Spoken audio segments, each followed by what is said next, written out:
ku jemi këtu me parashikimin e datës 11, data 11 dhjetor e 2025-ës.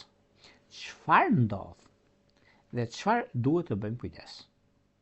Sepse pikërisht kjo data 11, na mëson shumë gjëra.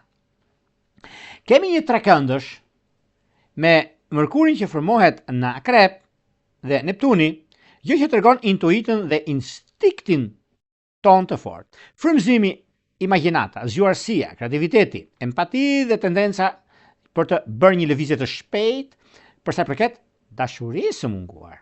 Dhe jo vetëm, por shenjat, siç janë Kaforria, Akrepat, Peshqit, që mund të përfitojnë nëse Dielli dhe Ascendentja juaj është në këndshëm midis 26 dhe 29 gradëve të shenjave të mësipërme.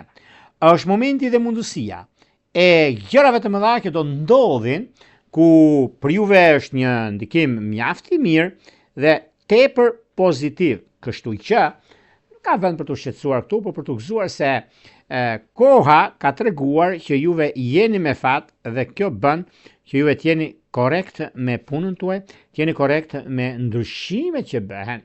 Këto ndryshime janë për të mirën tuaj dhe disa gjëra në fakt nisen dhe bëtisen, jo lihen më njanë, por për juve ka një gjë që është mjaft pozitive, sepse dita e enjte e datës 11, ku është dita e Jupiterit, ku gjërat janë krejt ndryshe, situatat pozitive dhe jo problematike, do të thotë që është një moment dhe një mundësi shumë e mirë në lidhje me çështjet që lidhen me punën, lidhen me karrierën. Me karrierën sidomos ka diçka shumë të madhe. Por para se të fillojmë me